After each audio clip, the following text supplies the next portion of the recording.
Eu vou falar um pouco sobre esse vídeo aqui. Esse vídeo aqui tem uma menina na igreja, né, num púlpito, e ela está louvando e ao mesmo tempo falando em línguas, né, supostamente línguas estranhas, e esse rapaz começa a dançar, né, como uma forma de deboche. Então vamos ver o que está errado nesse vídeo. Primeiro, uma criança no púlpito, já para mim já está errado, né? Você pode ver que no chamado para uma pregação, para o ministério da igreja, sempre é chamado o adulto e não o neófito na fé, né? Então vamos supor que ela aqui tenha uma breve oportunidade para falar alguma coisa de Jesus, expressar alguma coisa, ou até louvar, tá? Eu acho assim, pode ser ter essa oportunidade. Agora, altar, pregação, sem estar ali no caso acompanhado do pastor ali para intervir em certa situação. Você dá um ministério de pregação na mão de uma criança. Eu acho que ela ainda não tem maturidade espiritual para lidar com certas situações, tá? Ah, pode ter chamado? Pode sim ter chamado, mas tem que esperar chegar à fase adulta para assumir um ministério, para poder se ter as responsabilidades, porque não é comum você ver, mas acontece questões espirituais, pessoas que se manifestam, realmente manifestam demônios, não essa pataquada toda que você vê, né, de gente entrevistando o demônio e tal, né, essas coisas todas que você observa. O jovem aqui está debochando da situação. Às vezes eu me pergunto se isso fosse em outra religião, né? Será que ele faria o mesmo? Será que não teria consequências? Porque na igreja ninguém, ninguém traria algum malefício para essa pessoa. Então ia sair da igreja sair ileso, mas em outras religiões eu acho que não sairia muito bem, né? Então acho que esse pessoal sabe aonde pisa, né? Sabe aonde vai debochar e vai sair tudo tranquilo. Mas se fosse em outras religiões talvez não sairia tão tranquilo assim. Então nós temos aqui, né, o fato de uma jovem estar falando em línguas, né? Vamos falar um pouquinho da questão das línguas, que as pessoas falam assim, ah, não pode falar em línguas na igreja.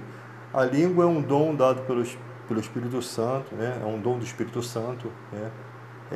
Dado por Jesus para quem lhe apraz, né? Não é toda pessoa que tem os mesmos dons, né? Ele distribui conforme lhe apraz. E a pessoa que tem um dom de línguas, para que serve? Para edificar o seu próprio espírito. É uma maneira de orar que é um dom de Deus, tem uma forma de orar que não é conhecida, mas pode ser conhecida pela pessoa que está orando, porque se você pode pedir a Deus o dom de interpretar e Ele pode te dar esse dom, você pode orar a Deus para que você também saiba interpretar. E se você sabendo interpretar, ele é de grande valor, né? Chega a ser como um dom de profecia, né? É de grande valor porque edifica a igreja. Então, eu sempre separo a questão assim: se uma pessoa está fazendo esses barulhos com a boca e ela não tem noção do que aquilo não é um dom, ela vai saber se é ou não um dom. Um dom você sabe que é. Um dom você sabe que é porque Paulo diz que quem ora em língua edifica o seu espírito, ou seja, tem um resultado nesse dom de língua, e você pode orar para interpretar, para que também a igreja também receba essa edificação. Então existe esse fato, tá? Virou modismo hoje em dia tentar descaracterizar a Bíblia, né?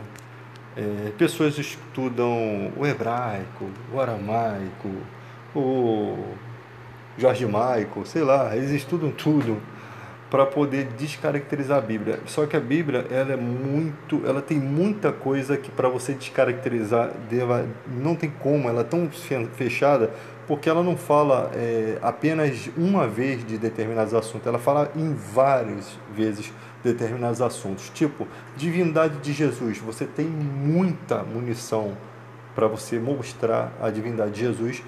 E não haveria significado se não existisse vida eterna, se Jesus não fosse divino, se Jesus não fosse sem pecado, se Jesus não existisse antes de vir ao mundo, não existiria significado, se Jesus não nascesse de uma virgem de forma extraordinária, a sombra do Onipotente, né, passou sobre a Maria e ela teve o filho virgem, né, um ato milagroso, não teria como nascer de outra forma. Então a divindade de Cristo, o fato de a Maria se aproximando da prima, já batizar o João Batista no Espírito Santo, e o fato dele nascer com uma característica surpreendente, vivendo no deserto, solteiro, vivendo exclusivamente para Deus. E Jesus disse que ele era o maior dos homens nascidos de mulher, era o maior, não havia ninguém maior que João Batista. Sendo que ele é muito maior do que João Batista, porque ele não tem pecado nenhum, né? Jesus é uma condição totalmente extraordinária, por ele ser o unigênito do Pai, por ele orar por todos os momentos com Deus, todos os momentos ele nunca desgrudou de Deus, o Espírito Santo acompanhando ele. Em todos os momentos Jesus jejuava muito, Jesus tinha uma vida exclusiva para Deus. E isso possivelmente desde sua infância, né? Então você não pode ter uma comparação entre Jesus com um homem normal. O homem natural não tem nada a ver com o Criador do universo, né? Que estava lá no momento da criação. Então sempre tentam descaracterizar. Parece que a estratégia mudou. Primeiro, o diabo, por saber que não tinha como segurar as escrituras, né, impedir que o Espírito Santo fizesse seu trabalho, o que o diabo faz? O objetivo dele é impedir que as pessoas enxerguem a luz que há em Cristo, né? Isso está bem expresso na Bíblia. Impedir que as pessoas enxerguem. Então, existem muitas pessoas na igreja que não têm o Espírito Santo, que não conhecem Jesus de fato, e você vai ver essas pessoas passando pela igreja, saindo, indo para o mundo. Você vai ver pessoas também que de fato tinham o Espírito Santo e largaram tudo, você vai ver isso também. Mas na maior parte, as pessoas que oram em línguas e se exibem e fazem todo esse tipo de coisa, há uma passagem que diz que o tolo, quando vai pelo caminho, ele mostra a todo mundo que é tolo. Ele não tem como esconder isso. Então é isso que acontece. E na igreja do Brasil, o diabo encontrou muita facilidade. Por quê? Porque quem sustenta o charlatanismo são os próprios cristãos. Os cristãos estão sustentando a obra do próprio diabo. Porque se você sustenta uma obra que mancha a imagem de Cristo, né, a imagem, como eu falo, pura, né, imaculada da vida de Cristo, dos ensinamentos de Cristo, e você mancha isso quando você começa a achar que igreja é local de buscar somente prosperidade, é local onde tudo vai dar certo, é local onde você dá dinheiro e recebe de volta como se fosse uma conta bancária, né? Sendo que a Bíblia sempre fala em essa conversão de valores, né, de URVs em mundo espiritual, né? Você recebe coisas boas em vida também, mas a maior parte das bênçãos que nós devemos buscar é pensar nas coisas lá do alto, não nas que são aqui da terra. E a própria Bíblia diz que tem pessoas que só pensam nas coisas terrenas, esses se tornam inimigos da cruz de Cristo. E se você entender isso, por que inimigo? Porque Jesus falou que quem com ele não junta, espalha. Então essas pessoas acabam fazendo o quê? Afastando outras pessoas de Cristo, por conta de suas alienações, tá? Elas só pensam em prosperidade, e não é normal um cristão ser dessa forma, não é normal, porque o cristão tem a mente de Cristo.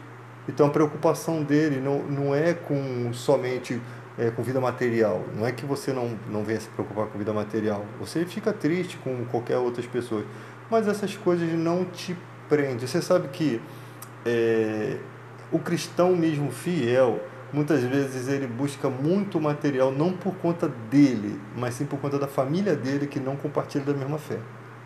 Muitas vezes ele busca pela sua família, que não entende ainda que você é uma pessoa despida de questões de valores, entendeu?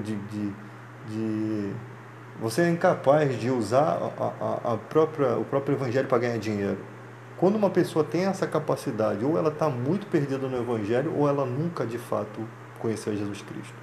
Porque não é possível que uma pessoa tenha sido liberta, recebido conhecimento bíblico, conhecimento de Jesus Cristo, conhecimento de vida eterna, conhecimento do que vai ser depois disso daqui, sentido da vida, que não há sentido na vida se você vai morrer e não vai ver mais seus filhos, sua família. Não existe sentido, e a Bíblia está dando sentido à sua vida. Ela está falando de vida eterna, ela está falando de vida além disso aqui, além dessa fagulha de vida. Ela está falando de coisas muito maravilhosas que ela está te impulsionando a buscar valores espirituais, ela está te impulsionando a buscar uma vida muito, como disse num filme esses dias, né? O filme lá de Paulo, se você pega a água num punhado assim na mão, a água escapa pelos seus dedos. Então, essa pessoa, ela imagina que a vida eterna seja o mar e a nossa vida seja aquela água que estava na sua mão. É exatamente uma comparação. Aquela água que escorre pelos seus dedos é a sua vida, que ela está se acabando. Um dia nós todos residiremos debaixo da terra aqui, né? E acaba tudo.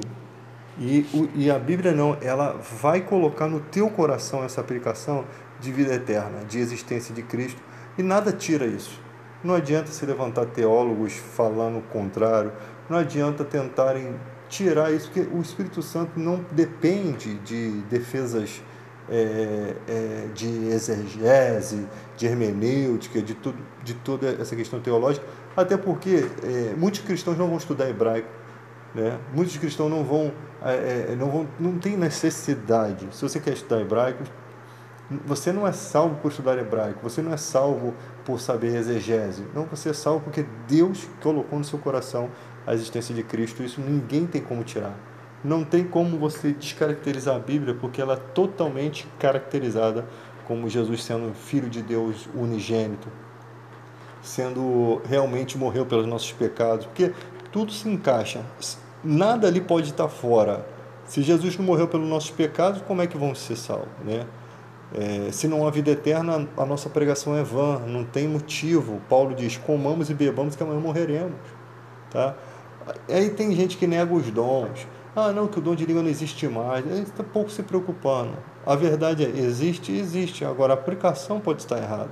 A maneira com que está aplicado, porque quem tem o dom de línguas saberá aplicar de forma certa. Esse é um outro assunto, mas voltando à questão. Saberá aplicar de forma certa, porque ele sabe que o espírito dele é edificado naquilo. Mas tem gente que não tem o dom e acredita ter e começa a balbuciar várias palavras, achando que ou Deus vai, através daquela balbúcia, lhe dar esse dom, né? Ou ele já acha que tem o dom. Quando você tem essa dúvida, você não tem o dom. O dom você sabe que você tem, né? Eu consigo entender eu consigo ler as escrituras e compreender algumas coisas ali que eu posso aplicar para a minha vida toda, com poucas partes da Bíblia, mesmo você não sabendo toda a parte teológica, o que você já tem é munição suficiente para te salvar, tá? O Evangelho foi feito para a salvação do homem. O que você tem já é munição suficiente para você ser acompanhado do Espírito Santo, para você entender que Ele ora por você, Ele ajuda você nas suas fraquezas, isso você vai vendo na vida. Existem muitas palavras bíblicas que é de poder surpreendente, que as pessoas não usam. Estou desempregado, e agora? Qual é a palavra que eu vou ouvir? Cara, não adianta você... Pode pegar qualquer palavra da Bíblia, se você não confiar no que diz ali, não funciona. Se você confiar, você pode não ser ninguém em relação a Deus, porque para Deus você é alguém, mas você pode se achar um ninguém. Mas se você confiar, a fé ela alcança o coração de Deus.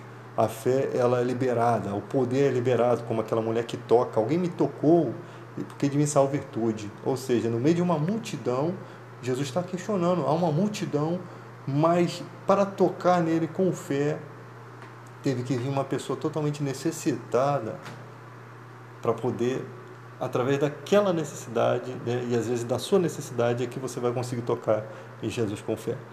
Então, como diz aquela palavra, não vale mais as aves do céu do que vocês, homens de pequena fé.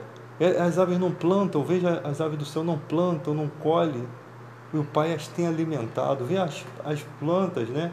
Não é esse amanhã o sol queima. Deus não veste as plantas de uma beleza surpreendente para que amanhã o sol venha e destrua.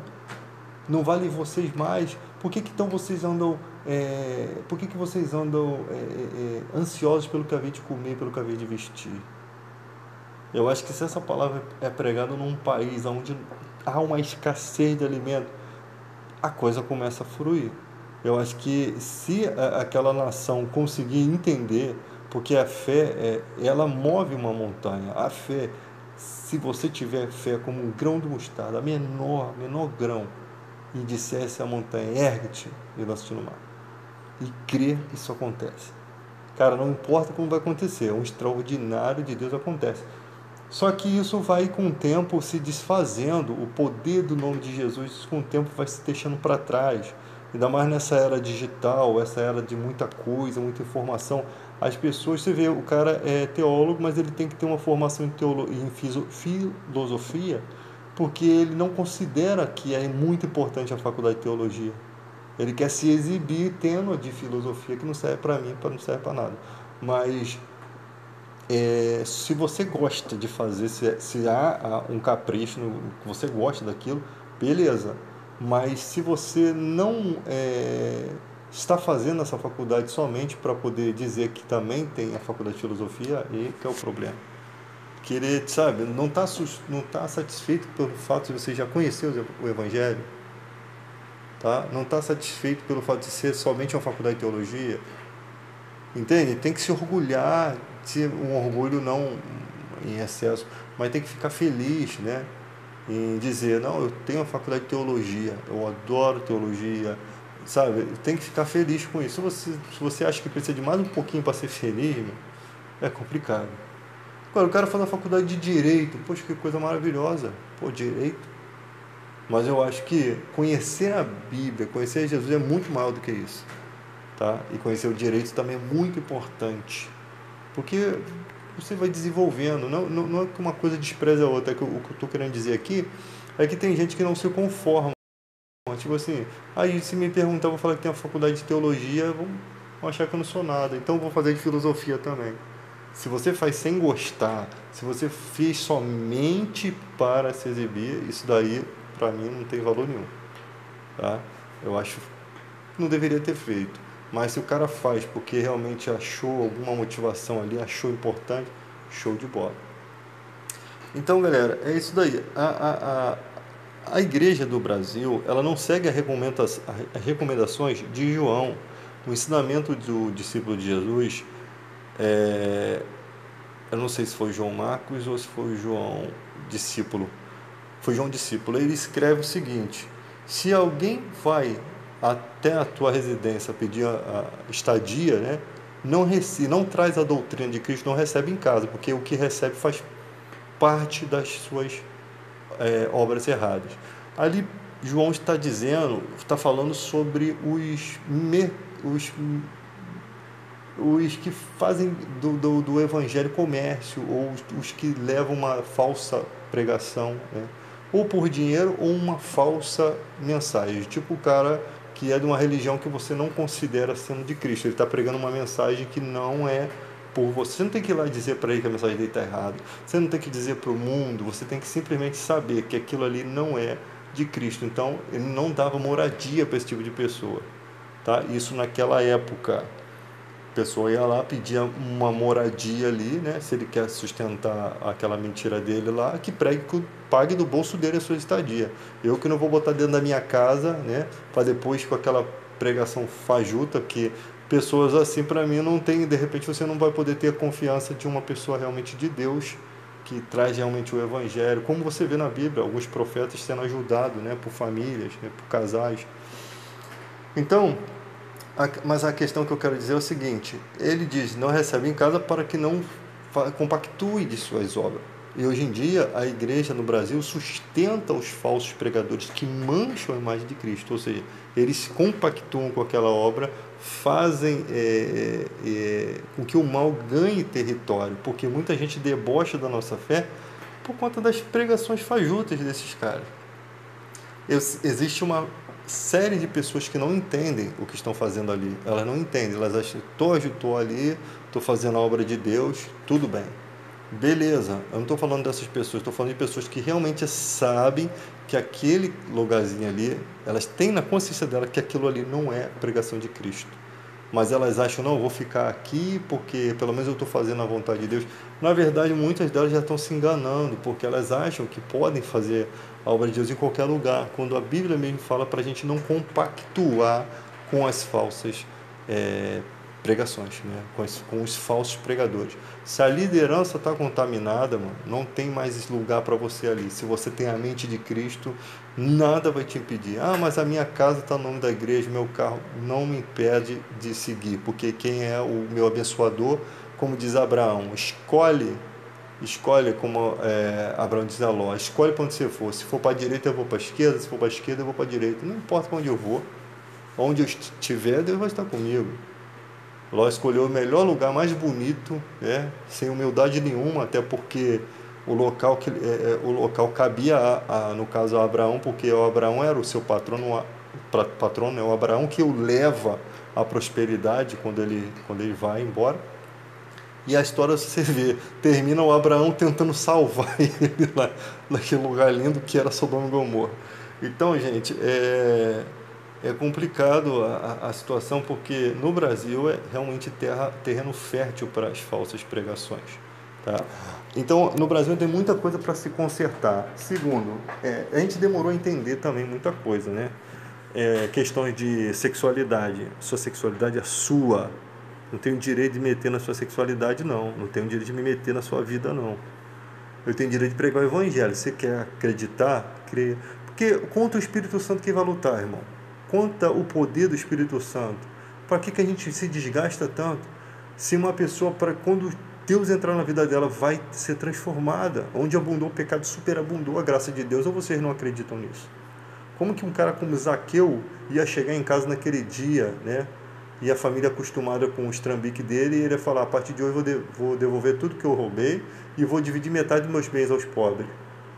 Porque ali houve uma transformação. Ali haveria uma não aceitação de sua família, haveria ou talvez uma aceitação, ou talvez algum filho de Zaqueu que ficasse chateado pelo pai ser daquela forma errada, passasse a ser admirado. Então tem muita coisa que está em jogo ali que a gente não conhece, tá? De qualquer forma, a vida de Zaqueu foi transformada por Jesus Cristo. E Jesus Cristo talvez nem tenha confrontado os erros dele. Simplesmente pelo fato de Jesus entrar na casa dele, o considerar não como qualquer pessoa, como as pessoas o consideravam, né? Isso é uma coisa muito importante. Porque para o mundo, todo mundo ficou chateado quando Jesus foi na casa de Zaqueu. Mas Jesus foi ali com um objetivo. Jesus não está preso a dogmas humanos, né? Ele foi ali para conhecer Zaqueu. Ele foi ali como você vai a qualquer lugar oferecer a palavra de vida eterna. E o coração que abria a porta, né, entrou o evangelho, acabou, quebrou tudo. Você acha que daqui a 50 anos, se Zaqueu viveu naquela cidade, e ele abençoando muita gente, ele mudando de vida, assim como Paulo mudou de perseguidor, passou a ser perseguido, você acha que as pessoas teriam a mesma opinião sobre a vida dele? É lógico que não, porque as pessoas iam ver a transformação de Deus. Então, onde abundou o pecado, né, Deus pegou aquele cara ali que não valia nada diante da sociedade, transformou e mostrou naquela vida o poder dele. Mostrou naquela vida o poder do Evangelho, o poder de Jesus Cristo, o poder de quem segue a Jesus Cristo. Agora, quando você está você está na igreja e tal, e você está levando as coisas de qualquer maneira, ou você está levando as coisas de forma se escondendo, você está praticamente fazendo a obra do mal. Você está mostrando que a igreja não teve resultado. Você está mostrando que é tudo uma farsa, como se fosse assim, a visão das pessoas aqui. Você está dando munição para as pessoas atacarem o Evangelho de Cristo. Então, como você representa a igreja é muito importante, tá? Nem sempre nós representamos a Cristo como se deve representar. Nós somos falhos, temos nossa natureza, nossas fraquezas, mas maior é o que está em nós do que o que está no mundo. As ferramentas para se andar no caminho certo nós temos, tá? As ferramentas nós temos, só que cabe a gente utilizá-las, amolar, afiar, né, as nossas ferramentas, as ferramentas que nos foi dado. Então, gente, nesse vídeo aqui tem até um palavrão aqui, ó, que infelizmente vai sair aí no vídeo, uma abreviação de um palavrão. E você vê duas crianças, né, uma debochando e tal. Eu acho assim, pra mim é só uma bobeira, né? Não tem Não muda nada. Eu acho que tem coisa muito mais grave acontecendo. Isso aqui não tem gravidade alguma, a não ser as coisas que eu falei que eu não considero legal, uma criança pregando, né? Não tem gravidade aqui, tá? Ainda bem que esse jovem, naquele momento que ele debocha, o demônio entrou na vida dele. Porque se o demônio entra no corpo dele, algum demônio desse, alguma legião, aí sim a coisa ia se desfigurar. E eu não vi aqui o responsável por esse culto aqui. Alguém que fosse botar a mão na cabeça desse jovem, fazer uma oração para que pelo menos ele tivesse consciência do que ele está fazendo aqui, tá? Olha como é que foi acho que foi o título do vídeo foi pior, né? Olha a audácia, cara, é coisa de criança. Deus é pai, cara. Ele nem vai ligar para uma coisinha dessa, cara. Ele nem liga, tá? Tem coisas muito piores. Tem gente que sabe que o evangelho é verdadeiro e está pregando contra. Tem gente ganhando dinheiro no evangelho, explorando pessoas. Tem gente querendo votos dos cristãos, então eles movem tudo. Cara, eu conheci muita gente que fez o seu pé de meia nessa brecha que a igreja deu, né? O cara simplesmente ele abre uma igreja aqui, outra ali, aluga as coisas e depois o povo fica financiando tudo. E na verdade não é que ele quer levar o evangelho, ele quer levar dinheiro para o bolso dele, não quer trabalhar fora. Então ele tenta da forma que esse é o jeitinho brasileiro, né? Infelizmente, um cristão verdadeiro jamais faria isso, tá? Um cristão, ele tira do bolso dele, financia uma obra, entendeu?